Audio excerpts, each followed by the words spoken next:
Halo semuanya, terima kasih sudah klik video ini. Buat kalian yang belum subscribe, jangan lupa untuk klik tombol subscribe di pojok kanan bawah. Dan jangan lupa untuk menyalakan lonceng notifikasinya, supaya kalian dapat update video-video terbaru di channel ini. Dan jangan lupa juga untuk like, komen, dan share video ini di seluruh sosial media kalian. Malam hari merupakan saat yang tepat untuk kita semua beristirahat dari rutinitas sehari-hari yang sudah sangat melelahkan. Tapi tidak sedikit di antara kita yang masih bekerja di malam hari atau yang dikenal dengan shift malam. Shift malam ini biasanya dimiliki oleh perusahaan-perusahaan yang membutuhkan operasional selama 24 jam. Nah, perusahaan-perusahaan ini membuatlah shift malam yang dimulai dari pukul 23.00 sampai 7 pagi. Coba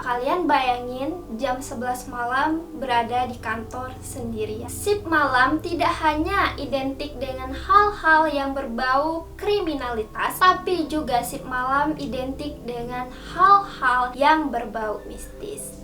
Nah, sebagian dari mereka yang mengalami ini membagikan pengalamannya ke internet. Di sini aku bakal menceritakan beberapa ke kalian pengalaman kerja di shift malam.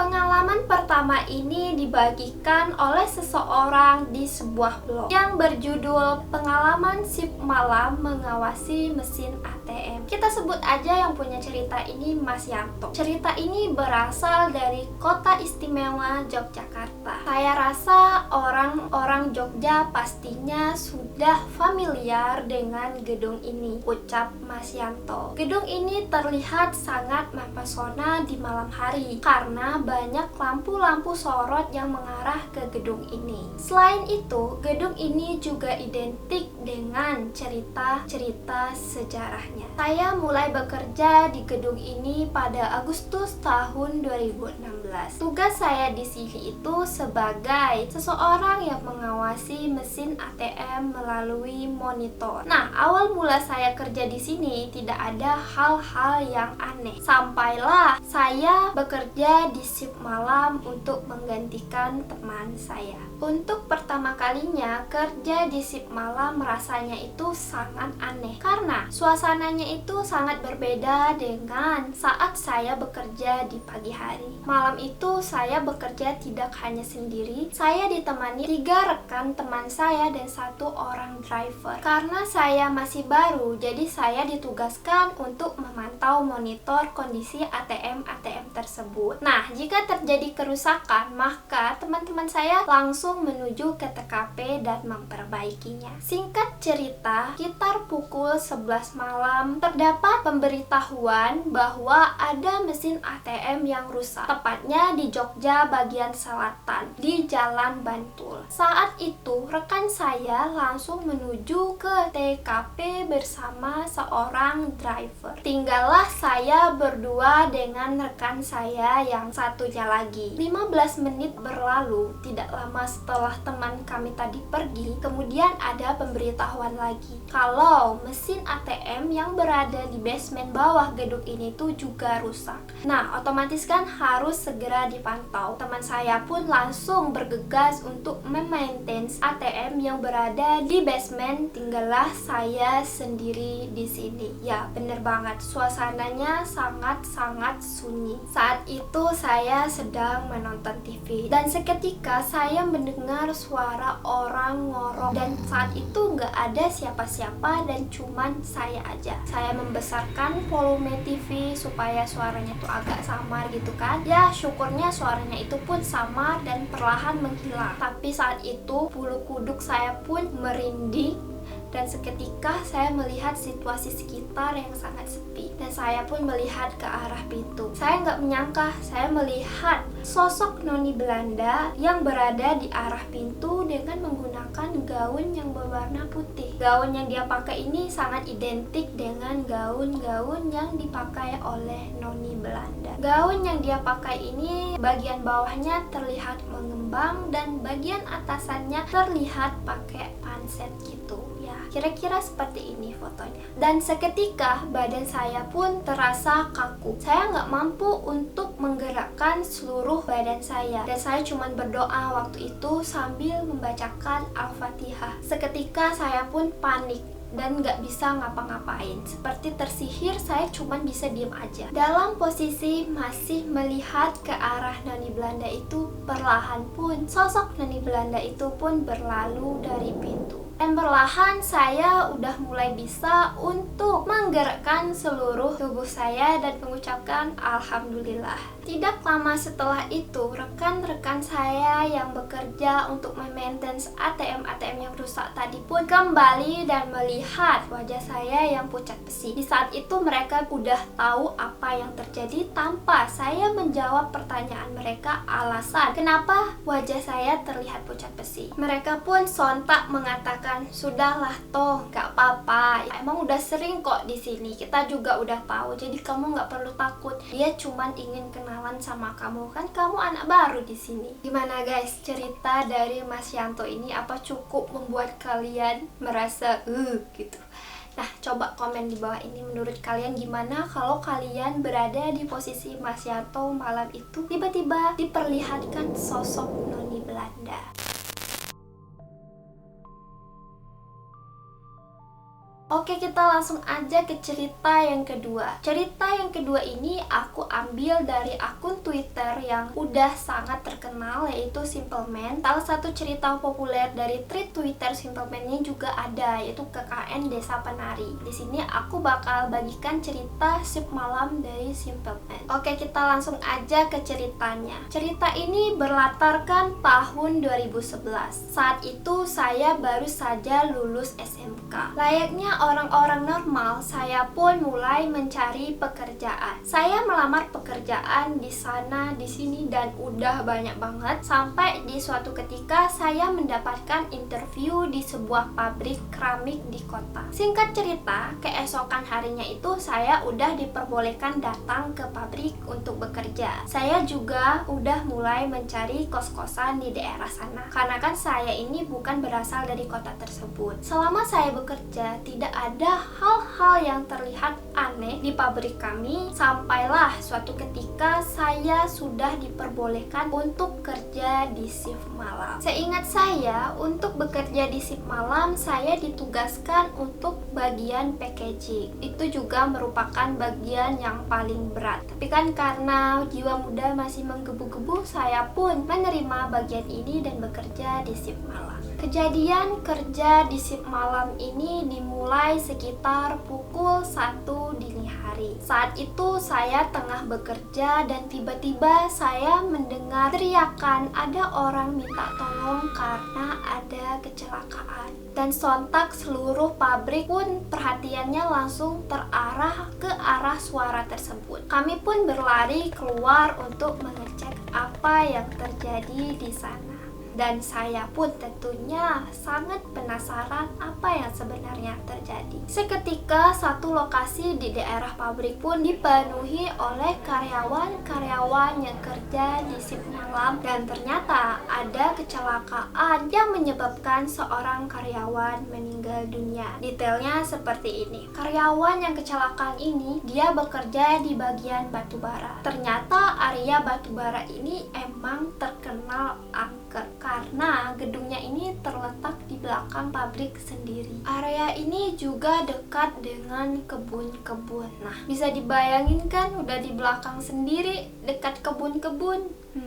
Aku shock. Ternyata korban yang meninggal ini jatuh dari ketinggian tempat pemasukan batu bara ke pemanas. Dan tingginya itu sekitar 3 lantai dari tanah. Dan sialnya, tubuh korban terbelah menjadi 2 karena menghantam besi-besi palang itu. Dan waktu itu aku melihat ada banyak darah dan potongan tubuh korban di lokasi kejadian. Seketika lokasi tersebut pun ramai, polisi berdatangan dan ambulans pun datang. Dan rupanya menurut desas-desus yang saya dengar, ternyata tubuh korban itu diambil dan kemudian dijahit lagi sebelum dimakamkan. Malam Malam itu menjadi malam yang sangat membuat kami semua di pabrik trauma. Dan mulailah muncul desas-desus bahwa karyawan yang meninggal itu mulai bergentayangan di pabrik. Terlebih lagi ada banyak desas-desus yang sudah beredar di obrolan para karyawan pabrik yang mengatakan mereka sering melihat sosok asing di pabrik kami. Malam itu saya bekerja seperti biasanya, sampailah seorang senior ini manggil saya untuk ambil air di tendon. Nah, di tempat kerja kami ini memang ada 1 galon untuk orang minum. Karena yang minum ini banyak, jadi tuh cepat habisnya. Dan kebetulan malam itu saya yang diminta oleh senior untuk mengambil air di tendon. Dan saya nggak mungkin menolak dong, karena kan saya hanya junior. Walaupun takut, saya pun tetap mengambil air. Saat itu pukul 1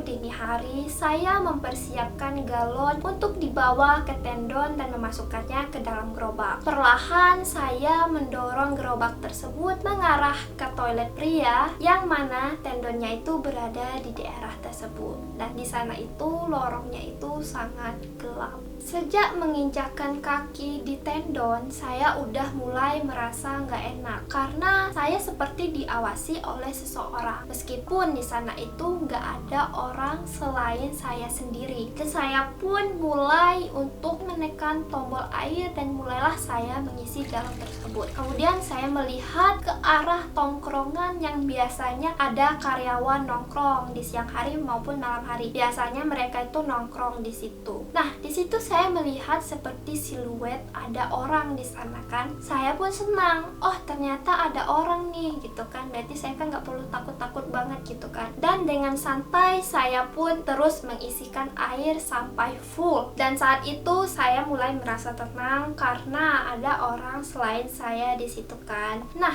tapi semua itu berubah seketika ketika saya itu melihat ke arah tempat tadi. Nah, ternyata orang yang tadinya duduk itu berubah posisi menjadi berdiri. Dan siluetnya menunjukkan kalau dia itu mengarah ke saya. Dan seketika perasaan saya pun mulai nggak enak dan saya pun buru-buru pergi bawa gerobak. Dan orang yang tadinya seperti orang itu masih aja melihat ke arah saya tanpa berbalik ataupun bergerak. Dan saat itulah saya meyakini bahwa sosok tersebut bukanlah orang sebenarnya, tapi sosok tersebut adalah makhluk gaib yang diperkirakan arwah dari korban kecelakaan tempo hari. Ternyata sebenarnya bukan hanya saya yang mengalami hal tersebut, bahkan ada orang-orang pabrik yang mengalami peristiwa tersebut di siang hari. Jadi semacam ada orang pabrik yang minta rokok gitu kan. Ternyata setelah diceritain ke teman-teman, ternyata wujud yang minta rokok itu merupakan wujud dari korban yang kecelakaan tempo hari. Serem banget ya, seperti yang kalian tahu kan, kalau misalnya orang kecelakaan dan itu berdarah-darah itu memang lebih potensial untuk bergentayangan arwahnya, entah itu arwah ataupun sosok lain yang menyerupai orang yang kecelakaan. Gimana menurut kalian cerita yang kedua ini? Cukup membuat deg-degan bukan? Coba kalian komen di bawah ini kalau kalian juga punya cerita yang mirip-mirip mengenai orang yang kecelakaan terus bergentayangan.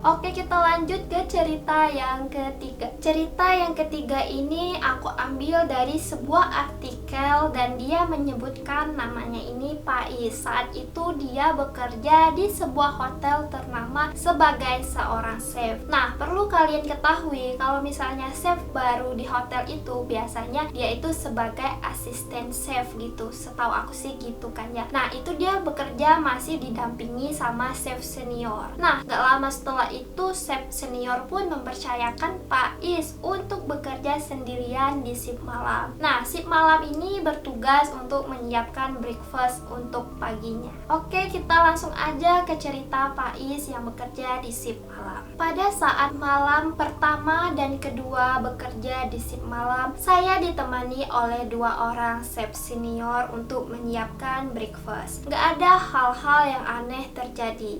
Semua pekerjaan berjalan dengan lancar. Sampailah di malam ketiga, saya bekerja sendirian di dapur. Pada malam saya bekerja di shift malam itu, saya mengerjakan tugas-tugas chef yang udah diajarkan sama chef senior. Sampailah pukul 2 dini hari, saya merasakan ada yang aneh dan saya kehilangan 2 buah jar, semacam kendi untuk tempat susu gitu untuk breakfast. Nah, kami itu punya 4 kendi yang seperti itu atau jar yang seperti itu, tapi waktu itu cuma ada 2. Saya mencari ke seluruh sudut dapur tapi saya tidak menemukannya. Sampailah saya ingat kalau ada dapur lain di sini. Nah, dapur lain itu berada di restoran Italia di lantai 5 hotel. Nah, karena suasana malam yang sangat mencekam, saya pun takut berani untuk cari ini jar ya kan. Nah, gimana? Karena butuh. Saya pun memberanikan diri untuk naik ke lantai 5 menuju restoran Italia tersebut. Dari kejauhan restoran Italia terlihat sangat mencekam karena lampu-lampu di sana mati dan lorong-lorong hotel pun terlihat sangat sepi. Sampailah nih saya di restoran Italia itu. Saya pun melihat banyak patung-patung dan lukisan yang bertemakan Italia dan waktu itu terlihat sangat menyeramkan karena gelap itu kan. Tapi tiba-tiba